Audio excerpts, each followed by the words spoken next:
And as promised, nagbabalik kami for Happy Feet Emperors and STI Olympiads game number 2. My name is Wolf. I'm with Kaisaya. How great was that game? Very, very great. Again, hindi pa rin ako makamove on dun sa Kaja Place. Although we got a different MVP. Yeah. Kasi Kaja player ako personally. Oh, wow, kaya naman pala. Yeah. Yung discipline ako hindi ko kayang gawin yun. Yeah, it's very hard kasi if you don't know guys, kasi the thing with Mobile Legends is hindi madali yung targeting system niya as compared to when you're playing in a PC setup, for example. So, pag talon mo doon, if you're the Kaja, kailangan mabilis instantly, mabilis yung targeting mo. There is a setting actually na gagawin is lalabas yung mga heroes na pwede mong i-target. So, bukod sa fact na kailangan nagpe-pay ka ng attention doon sa screen mo, pipinutin mo, pagkatalon mo, agad-agad. Fast hands ka dapat. Fast hands ka dapat. Parang pagka-flicker mo, kukunin mo agad yon yung target mo, tapos tsaka magda-dash out. And he did that like at least 3 times doon sa carry mismo. Hindi ko alam, parang 100% bawat makikita ko on screen na ipapakita sa atin ng observer natin. But anyway, pwede pang magbago ang ating round 2 kasi best of 3 match ito. At pwede pang bumawi ang STI E-Olympiads. Tingnan natin dito kung ano yung mga ibaba nila. Given the fact na grabe, I think nahirapan din siguro sila sa Kaja na kanina kasi siya talaga naging initiator Kumbaga si Grak na lang yung nag-provide ng shield. Yeah. I think that Grak also provides that area of the parang field ng paglalaro ng ML wherein you have the wave clear, the quote-unquote wave clear. Ito yung tinatawag natin na way mo para mag-clear out ng mga minions. Basically speaking, parang ang nangyayari is if you have a fast way to actually clear out the minion waves, dun ka magkakaroon ng mas madaling farm. Kasi parang, pag na-clear out mo agad yung minion waves, na mabilis, pwede ka mag-transition into other parts of the map. And I think that, actually, meron tayong update dito. There will be a substitute player. Para substitution! I think Tan will, Lloyd from Happy Feet Emperors will be playing instead of Tan for game number 2. Nako, papalitan pa ang MVP kanina. Ba't kaya, no? Baka naman pabigyan natin ito. Kumbaga siguro painit tayo dito. Magpainit tayo. Papainit. Actually, dito na natin makikita sa The Nationals yung importance ng mga substitute players. Kasi when we saw in other tournaments, parang ang nangyari is when they are playing, pag na-set up na kung sino maglalaro sa series na to, hindi na siya pwedeng palitan in between the games. But I think that it adds another layer of strategy. Kasi parang there are players na ito yung signature heroes nila. Pero dahil gusto mong laruin yung ibang klase ng playstyle, pwede mong gamitin yung another of your sub. Like for example, Lloydie, baka meron siyang ibang pwede pang gamitin sa laban. Yep, and actually, ito pareho silang mage assassin player kasi. So, okay lang naman sila yung mag-substitute sa isa't isa. And I guess, alam mo, since first day din naman to, ang isa ko pang naiisip, this is to showcase all the players that they have in their lineup. Why not, diba? Why not? And as we move forward, dahil magkakaroon nga tayo ng round robin, ang dami nating makikitang laro. So actually, for all of the players, of all the teams, mas maganda na rin na medyo ini-expose mo rin yung lahat ng players mo para if ever that you'll need this specific player for that specific situation, at least ready siya for that game, for example. Correct. And of course, again, sa side naman ng E-Olympians, looks like wala, although they have, how many? 6 players as well. 6 players. Actually, they have 7 pala. They have 7 players. So, wala tayong mangyayaring substitution muna dyan.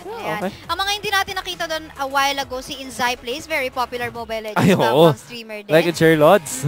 And we saw, I think we didn't see Alui, Mage Marksman. So, yung mga Mage Marksman natin wala dito na nag-substitute for, na kumbaga pwede naman mag-substitute for E-Olympics. But this time, for the second round, seems like hindi mo na sila magde-decide ng any substitution. That's true. So, we will be waiting for the games to start once more. Pero, again, this is best of 3 series between STI Olympians and Happy Feet Emperors. If you have just tuned in, lamang po ang Happy Feet Emperors ng 1-0.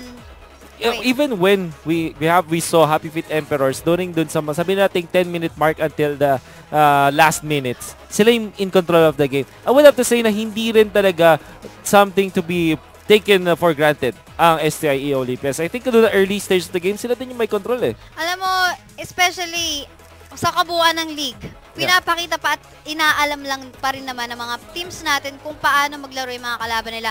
And going back dito sa current series natin, second round, may pwede pa silang ibuga. At least alam nila yung mga tinatagong kit nitong Happy Feet Emperors natin. So, bibigyan natin ng chance. Give a benefit of the doubt. Actually, yung STA Olympians, mukhang ready pa nga sila laban sa Happy Feet Emperors. Kasi binan nila yung signature hero ni Tan lang Happy Feet Emperors, which was the Harley. And most of the teams, they almost always ban Harley against Tan. So, ibig sabihin, STA Olympians, they might have done their homework. Kanya lang is, yung kanilang lineup kanina wasn't ready for the lineup of Happy Feet Emperors. Why do I say that? Kasi late game, yung gustong mangyari ito para sa STA Olympians. But for Happy Feet Emperors, they wanna control all of the mid game and were successful in doing so. And I guess, siguro, not considering yung mga drafting muna. Siguro yung sa skill-wise din or the discipline itself, like kung paano mo pupwestuhan or kung baga saan ka magpo-focus, ano yung strategy ng game nyo as a team. Again, ito, babalik na naman ako doon sa pinakagusto kong nangyari kanina sa game 1 natin. Very disciplined, divine judgment, para lang sa iyan, Kari. This is called this is what we call doing your job right, doing your job right. It's the Happy Feet Emperors. They have this win condition that even when the carry is farmed, kailangan mangyari is siya yung ma-divine judgment. Di ba tumating sa point na meron na siyang immortality? But it didn't matter kasi siya yung nahatak at walang way yung kanyang kapepto save him actually. Kasi nahatak siya ng divine judgment to a spot where kayang-kaya siyang patayin na Happy Feet Emperors. Alam mo nga, iniisip ko nga, of course, these are professional players. They know how to play this game. They know how to play this hero. Probably siguro lang sa nangyari sa round 1 match, nakulangan lang din ako personally siguro doon sa pag-protect sa carry. Like, well, andyan naman yung courage bulwark ni Lolita. Nandyan din naman yung, sino nga yung isa pang tank melody? Si Akai. Then, to give protection para doon sa marksman na nasa side ng E-Olympians. Ano ba yung naging mali doon? Was it the positioning of the marksman or was it the positioning of the tank support? Or both? It might have been both. Kasi if you're the Akai or if you're the Lolita, you always have to make sure na babantayan mo yung marksman mo eh. Pero I think at that moment kasi, marami ding iba't ibang factors. Like for example, what if that carry is the only ranged hero na kaya mag-clear out ng waves? Kasi if I recall correctly, ang mage nila was the Kagura and I think that yung Kagura, hindi enough yung burst niya para ma-clear out yung waves. Not as fast as for example, yung Esmeralda, diba? And what you do if you are Kagura, if you're playing for STI Olympians, kasi nagnasit na ka sa depensa kayo, diba? Yep. You have to clear out the minion waves. Yep. Kulang yung damage ng Kagura, kailangan magbato rin ng spinning light wheel ni Kari. So, yung moment na yun na nagbato siya, yung parang sobrang konting timing na yun, doon na siya natalunan. Yeah, so sobrang tricky rin talaga, sobrang tricky. Like, yes, nandyan na nag-poke or nag-clear na ng waves yung marksman nila. Pero hindi rin pwede basta-basta mag-overextend yung mga tank support nila eh. No? So, ang tricky, but then again, I believe na kayang-kaya pa nang bumawi ng STIE Olympians. Probably bawiin sa draft. Yeah, they will have to change the draft kasi feeling ko hindi nila touch upon yung part where the Grok and the Kaja is there. Kasi I always think na isa sa mga most powerful na combinations sa support is the Grok and the Kaja. Tawag na namin dyan ni Leo is the Grok and the Cock connection. Kasi mukha siyang manok, diba? O diba? It rhymes. Pwede. Ang lakas na kasi, just imagine, yung dalawang support mo, kaya mag-deal ng damage. Sobrang laking factor nun. Good initiation pa. Diba? Parang normally, if imagine yung support, the Akai and the Lolita, maganda yung kanilang ultimate. Maganda yung lockdown nila. And AoE lockdown yun. Pero meron ba silang damage? Wala, diba? But if you look at the Grok and Cock connection, the Grok and the Kaja connection, meron silang magandang lockdown dahil sa Divine Judgment. Pero ang taas din ng damage output dahil sa Power of Nature, the Lightning Ball, and the Ring of Order, diba?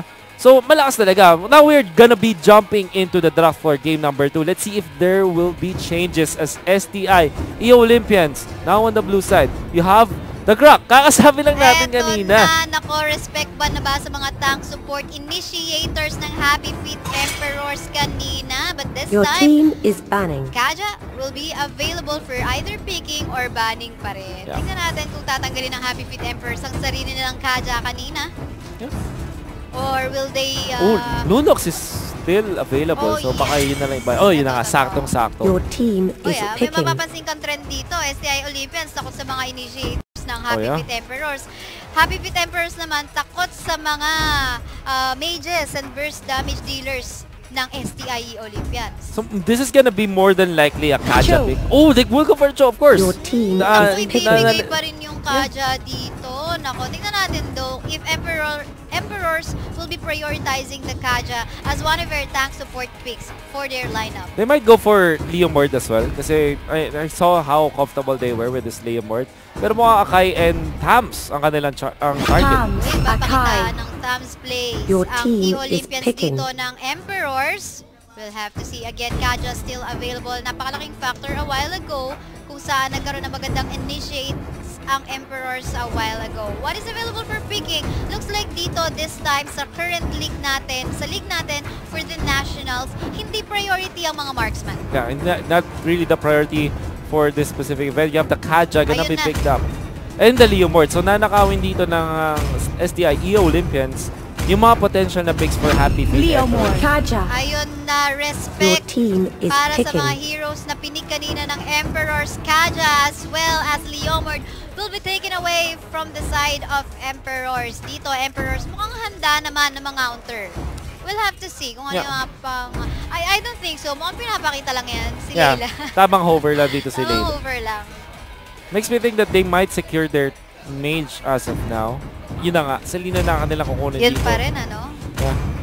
And then you will combo yung Happy Feet Emperors Selena. dahil meron silang Selena with Your that team stun is coming out banning. of the Abyssal Arrow. You will have to combo it with a hero that can dish out burst damage to go with it. So the idea is, if you connect with the arrow, if you connect with the Abyssal Arrow, you will have to match it with a hero that can easily burst your opponents. Maybe something like In the form of like a a DPS. Claude maybe or DPS. carry Ang DPS. taas ng DPS source niyan, itong si Claude, in case Oh. pick nila. But of course, dito tayo sa banning muna. Lolita will be banned Your out. team It is seems banning. like, nako, ang E-Olympians may planong kumuha rin ng range damage Yeah. dealer. Available pa si Harley, by the way. Harley and Kimi. Kimi is available. I think you will have to consider the Granger as well for Happy Feet Emperors kasi yun yung nag-fit ng profile na gusto natin makita sa kanila. Like the Granger providing that ultra burst from long distance or actually from mid-range na pwede mo i-combo with the Selena. So I think that will be an option here for Happy Feet Emperors.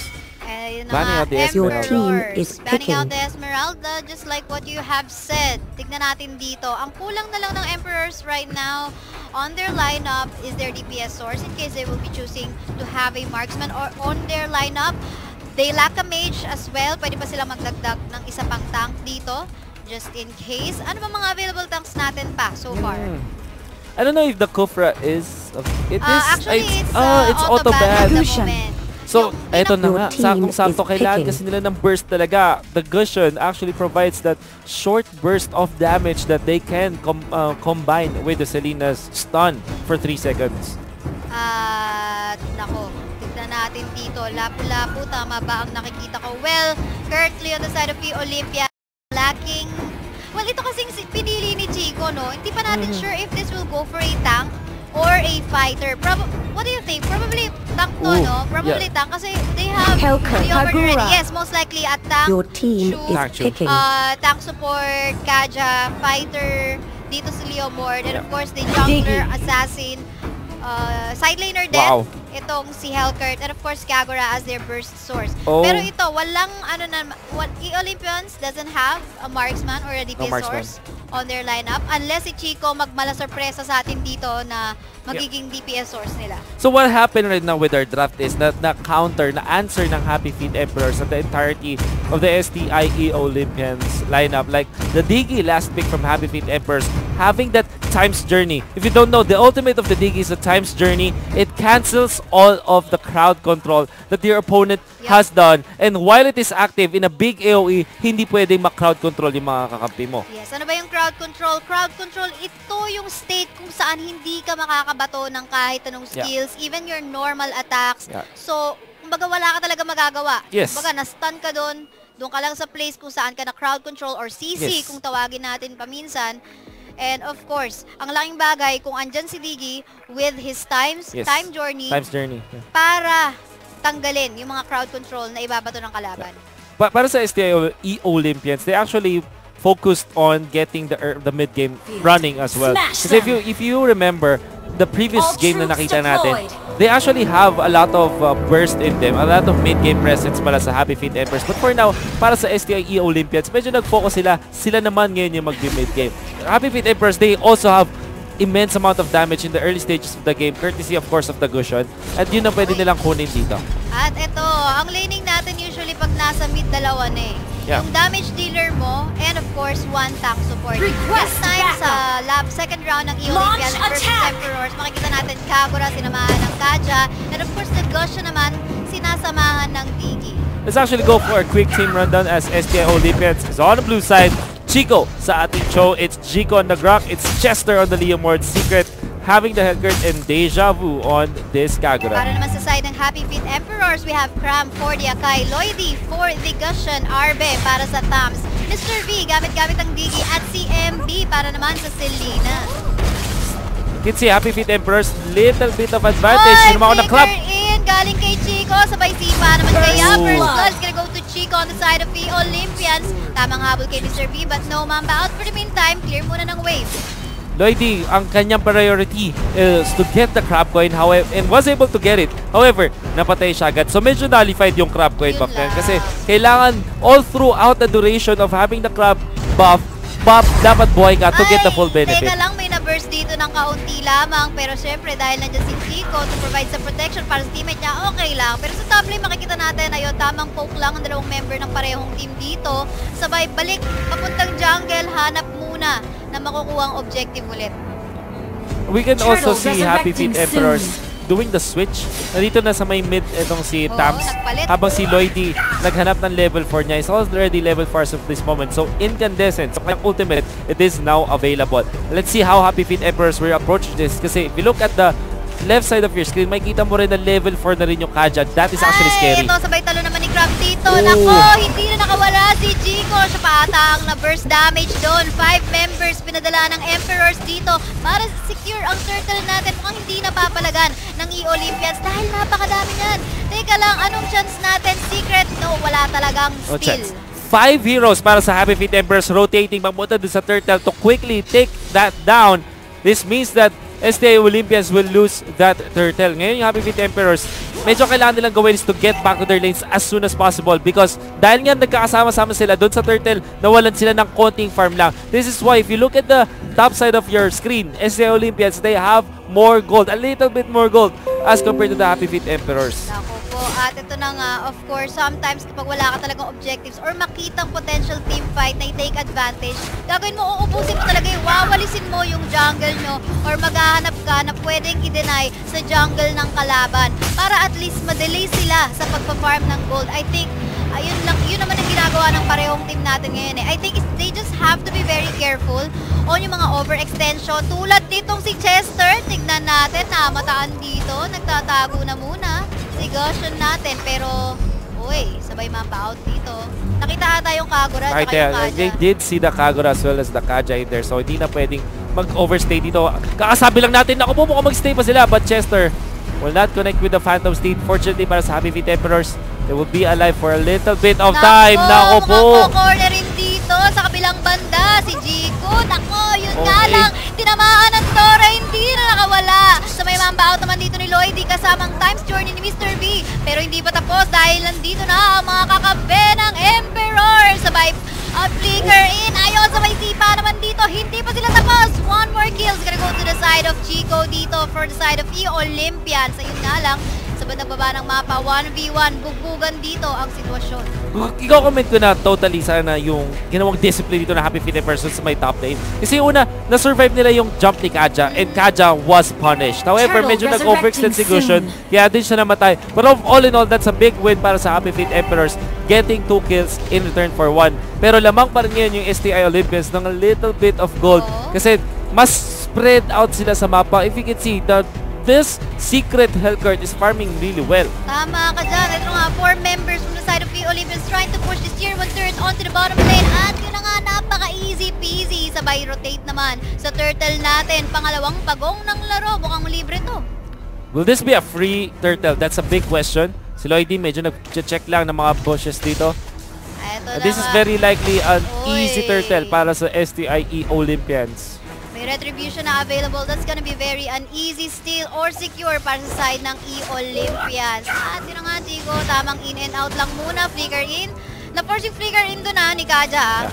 It So, was a wala na flicker in siyang- indeed from the Kaja. So that's a big cooldown actually. Oo, ang laking cooldown nun. And dito naman sa top lane natin, bugbugan between Selena as well as the Leomord. Konti na lang babaksak na ang isang torre dito sa top lane ng Olympians natin. Meanwhile, on the bottom lane part of the map, yung naka 3v2 situation just in case. But for the meantime, they're just gonna opt for this tier 1 turret onto the bottom side. But dun nga lang, off-cam kill sa bandang taas ng mapa natin. The Selena was actually punished on the side of the Emperors. Pero nakakuha naman sila ng isang torre dito. Nako. Yeah. There will be a trade-off of a turret up top. You have to take note na ang yaman na ni Lloydie pero hindi natin napapansin. Chester on this Leomord is also very... Meron siyang Bloodlust Nako po. Axe. Tinutuloy-tuloy na ng Emperors ang bottom lane push Chico. dito. Si Chico naman, tatry sumego, itago muna dito habang si Chico as well as Dejavu trying to take the tier 1 turret onto the middle lane part of the map. Alam mo ginagawa nila dito, no? Kapag meron silang isang torre na hindi na de-defend, gagawin nila, doon na lang Trade sila na lang. magpo-focus. Makikipag-trade na lang sila. Pero ito, top lane, tignan natin, tier 2 turret, makukuha kaya nila ito? But unfortunately, Kram is already here in the form of the Akai. Tamang zone out lang. Shoot daw kayo dyan. Huwag muna kayo pumunta dito. STA Olympians are still getting so much out of the map. Parang yung Happy Feet Emperors, they will have to defend, they have to react to STA Olympians. But overall, in terms of economy, mas lumalamang ngayon yung STIE Olympians. 16k yung kanilang kalamangan. Yung Happy Feet Emperors need to get a kill, defend more. Pero feeling ko pag-aagawan din nila is the next turtle. Sa bandang baba ng mapa, 1v1 pero si Chico biglang dumating sabay sipa na stun, hindi na nakawala. Grabe, ang daming members to ng E-Olympians. Binus na lahat. Meanwhile, Leomord is still onto the top lane doing the side lane work para sa side ng E-Olympians. Ito na kaya yung light of hope para sa E-Olympians. Mukhang ito na nga. Sana hindi tumama. Pero, nako, 1v4 situation. Makakaligtas kaya si Chester dito. Yun nga lang, ang daming burst power dito coming from the side of the Emperors. Kaya hindi na makakasurvive. Pero ang ganda ata ng ginagawa dito ni Chico. Dahil sa bottom lane, sige, kinuha nyo yung kakampi namin. Kukuha ako ng objective dito. Malaking pera rin to. Oh, look at this. Actually, ang pinakamayaman... no, not really the biggest. Pero napakayaman dito ni Chico. 4K ang kanyang gold. Mas mayaman siya sa kahit sinong member ng Happy Feet Emperors. Wow. Even yung Tams, hindi, mas mayaman pa si Chico. This is how SCIE Olympians are better in terms of farming dahil mas spread out nga sila doon sa mapa. Kumbaga, take advantage na lahat ng mga minion waves, lahat ng jungle dito. Exactly. From their very own jungle, pati yung pwede nilang ma-deny on the side of the Emperor. So, importante talaga pag ikaw yung jungler ng team mo, you have to roam around. You have to take advantage of all of the minions that you can clear out on all of the jungles in the map. Yeah, this is very interesting to see. Tama na kay Chico. Na-connect 4 members to. Naku, si Chico makakatakas kaya. Maraming pang dash out dito. Maka-corner. Leomord is here to back up. Naku. Yun yung something na hindi na take advantage ng Emperors. Was this a misplay mula dun sa kay Lloydie? Parang hindi yata tumama yung kanyang mga ultimates dun. Now, this is gonna be a big problem na Stams. Ayun lang sa top lane. 1 casualty on the side of the Emperors. Babawi ang E-Olympians. They're gonna take down the tier 2 turret onto the top lane. Chico will fall down onto the bot. Balik dito ang Emperors onto the top, being pressured by the members of the Olympians. This arrow did connect. Mag-burst down kaya sabay ikot-ikot. And of course, hindi na connect yung time Jordan. I think that was a little bit too early. Dejavu getting bursted down. Hindi na nakawala. Mamba out na muna para sa E-Olympians natin dito. Ito yung nakikita mo, no? Kahit may mga nagbabakbakan, lahat ng madaanan ni Secret, itong si Hellcurt natin, kukuhain niya lahat ng neutral monsters. That's why napakalusog dito ng E-Olympians in terms of gold. Napakalusog talaga. If you look at the Hellcurt, is 6.3k in terms of gold. Ang pinakamayaman para sa Happy Feet Emperors is just 4.9k. That's the Gushon. Grabe. So, ang layo. Ang layo talaga. Kalahati na halos. Nitong hawak na pera. Nitong si Kram. Yeah. Yung Akai na nasa side ng Emperors. This is STIE Olympians winning the macro battle or the economic battle in this specific game. Napwestuhan. Alam niya na nagtatago dun si Kram sa Baysipa or pwedeng preemptive strike lang. Just making sure. But of course, although nagkaroon sila ng face check dito, they won't be wasting all of the cooldowns of their skills just to have a 1v1 fight between these two tanks. So, sometimes kasi you just, of course, no, not really sometimes, but you preferably would want to target the squishy ones and waste your skills there rather than going for a 1v1 against this Akai or probably Akai versus Joe. That's something that you don't really want to happen. And if you look at the map ngayon sa upper left side of your map, Happy Feet Emperors are controlling this part of the map while yung Hellcurt nandun sa may at nasa top lane naman dito si Chester. So, lahat, dalawang lanes ng STI Olympians are actually pushing against Happy Feet Emperors. While yung Happy Feet Emperors, medyo napipigilan silang pumunta doon sa ibang part ng mapa dahil kailangan nilang depensahan itong Lord area. Blade of Despair para kay Chester na mataan dito na first down, naipit yun nga lang, hindi na ata makakawala. May shield pang konti, pero yun nga lang, sa dami ng miyembro ng Emperors na tumira sa kanya, mukhang hindi ka na talaga makakawala. Pero ito si Secret, nakipag 1v1 pa ata doon kay Thams. Yeah, that was a 2v1. 2v1 pala. At given that the damage ni Kare, again, pinakamalusog, pinakamayaman tulad ng sinabi mo, pero teka lang, MB, nako, nag-overextend. Mapipirst down niya pa kaya dito, Deja Vu on the backup, nako. Hindi na nakawala. Hindi na nakawala. This is a costly mistake at may nahuli pa si Cram. Try to run away with 1,000 pounder. Can he get away? Mukhang hindi na yata, madam. Mukhang hindi na yata. Oy, napapflicker out pa. Okay. Ligtas pa. Well, that was a flicker bird, however. Minion wave dito. Tingnan mo, bagsak na ang tier 2 turret dito ng Emperors natin. Ayan. Minion wave. You have to take note of the Lord as well being worked upon by SEO Olympians. And like we mentioned, their mid-game sort of composition nag-pull through na ngayon. Nasa kanila na talaga ang bola. They are leading by 6K at ang yaman ng lahat ng miyembro nila. Pero mapapansin mo, Wolf, dito, 7-7 tayo sa kills. So, ibig sabihin, kahit hindi lamang dito ang Emperors, may pupuga pala sila sa mga team fights. Yeah. Or sa mga peak of fights kapag may mga nag-overextend. That is really evident in this specific game that we are seeing. At ito na nga, nakuha na ng E-Olympians ang Lord. And of course, he's already walking towards the top lane of the map kung saan yun ang weakest lane ng Emperors natin. Kalahati na lang ang buhay ng inhibitor turret doon. And pumaposisyon na rin sila sa bandang baba ng mapa natin kung saan they wanna control. Hindi pa tapos mag-farm to. Yeah. Gusto niya talagang kuhain and of course, bigyan pa ng mas kumpletong item ang kanyang mga miyembro dito sa side ng E-Olympians. A little bit of overextension, delikado yun. But of course, may pang dash out naman itong si Chico. Kaya all is gano'n na good. lang siya ka-confident. All is good pa rin. 12 minutes in, mukhang maganda pa talaga ang buhay ng STI Olympians ito. Katulad nung nangyayari kanina sa Happy Feet Emperors. Ito na yung again, Lord. Okay, yung Lord, is it gonna be taken down easily? Mukhang madali nga. Hindi, nakapag-inhibitor pa doon. Ako po. Grabe, nakuha yung inhibitor turret dito. Babagsak na rin ang inhibitor turret sa middle lane ng mapa natin. Wala na magawa na silence dito si Crab. Sabay Mamba out. One inhibitor turret left on the bottom lane part of the map. Mukhang i-burst down na rin ito ni Hellcurt anytime soon. MB trying to defend, but of course, hindi rin pwede mag-overextend. Oh, lahat ng inhibitors. Napatay na nga Times Journey na puwersa dito. And this is gonna be bad for Happy Feet Emperors. Eto na nga, dahil napakadaming Attila shield din dito sa side ng E-Olympians. May nasipa doon ako si MB. Di na nakawala si Chico. So, delikadong lagay. Pero focus fire sa base. SDI E-Olympians will take the win on our second game of this best-of-3 match. Katulad ng sinabi natin, it's not over for SDI E-Olympians as they take game number 2. Forcing out the game number 3 para sa ating best of 3 series. And nakita natin yung strength na kanilang lineup.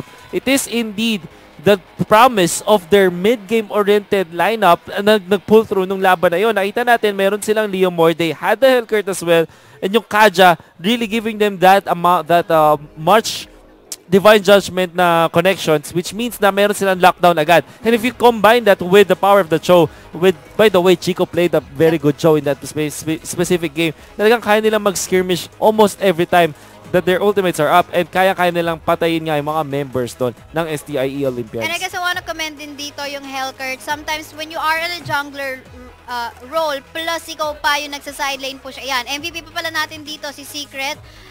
Tignan mo naman, 10K ang hawak niyang pera. Yeah. Almost complete item. Hindi niya na lang binenta dito yung knife niya. Probably pwede pa nga siya makakuha na dito. But then again, Chico, commendable work din as a tank. Tulad ng sinabi natin siya. Yeah. Was this a mistake para sa side ng Happy Feet Emperors kung saan binigay nila yung Kaja nila? Or nagpalit sila ng player dito? I don't think so. I think that at a certain point, yung kanilang decisions na lang talaga yung medyo na nagkamali doon. Like the way they are trying to overcommit sa pagkuha ng turtle, doon sila nalulugi. Kasi unang-una, sila yung nag-overcommit para magkuha ng turtle, they committed 5 members, right? And nakuha nila yung turtle, yes. But because they committed 5 of their members, bigla silang naiwan in terms of farm. Kasi nga, busy sila sa pag-take ng turtle. Yung ibang parte ng mapa, nakalimutan nila. For STI Olympians, that's okay. Sige, bigay na natin yung turtle sa kanila, yung first turtle sa kanila. Pero mas malaki yung makukuha natin sa map because we are farming all the lanes. Yeah, kasi siguro nakita nila 5 members. Actually, yes. Grabe, napakadami nun. Sometimes you could actually just take it with 2 or 3 members. Yeah. Pero this time, talagang binuwas na lahat. But our MVP of the game will be the Selena of Chico. Actually, Miko Tabernilia, KDA at 2-1-3. Actually, that what Chico played was the Cho. Tama yung, mali lang yung, I think that we just had a visual bug, pero ano lang yun, Cho yun. Cho yung kanya pinili. I really like the choice of the player of the game. Kasi I think that at a certain point, si Chico talaga yung nagbigay sa kanila nung laban na yun. Like, the way na nababox out niya yung mga members, na-zone out niya yung kalaban niya, it was also connecting with good Way of the Dragons and the good Jeet Kondo initiations. Doon yung reason kung bakit nagkaroon ng maraming space para mag-farm yung Leomord as well as the Hellcurt. At a certain point, mas mayaman si Chico sa kahit sinong member ng STI Olympians. At ang laking bagay nun. Ang laking bagay nun. Makikita mo na lang, pumapasok na lang siya sa base na kalaban kahit may inhibitor turrets pa and kahit may mga walls na nakaharang kasi alam niya makakataka siya doon and hindi siya agad mababurst down. And also, you have to take note, he's very happy to tank some of the... Ayan, maayos na. Some of the bombs na nililay down, the traps na nililay down doon ni Diggy. Kasi meron naman siyang Shunpo. The Shunpo provides you with that shield as well. So parang okay lang natangkihin niya yung some of the bombs that were laid down by the Diggy. Kasi meron nga siyang damage absorption. Saktong-sakto yung picture niya. Diba? Pwede palitan na lang ng mukha. Kaya naman pala malakas pala mag-show si Kuya Chico. Bagay naman pala. With 63% kill participation, it's actually a lot. Alam mo kasi as a tank support naman, or if you're a true player na ganito yung gagawin, sometimes you have to, ikaw talaga mag-overextend, provide ng vision. Kasi kung pwede mong sabihin na kung gaano kalayo yung nararating ng tank support mo, ganun kakalayo pwede mag-farm. So ang laking bagay ng mga overextension na ginawa ni Cho dito. But of course, hindi sa lahat ng oras, maganda yung mag-overextend. Kaya it depends. Of course, if you have a lot of sustain, para makasurvive sa mga potential ganks or burst damage na pwedeng bato ng kalaban mo, kaya mo talaga mag-overextend. That's much better. And I think yun yung na-take advantage ng Happy Feet, or rather ng STI Olympians sa laban na to. Yeah, I really like how well the STI Olympians adjusted kasi nung previous game, dun sila medyo lost because they are playing this late game type of composition pero hindi sila parang careful with their whole economy. Ibig sabihin parang yung macro nila hindi ganun kaganda. But in this specific game, their macro is much better. And this makes this best of 3 really interesting dahil ang STI Olympians, they forced a game number 3. That will be after the break. So for now, we will hop on a quick break. Wolf and Kaisaya will be back for you, so don't go away.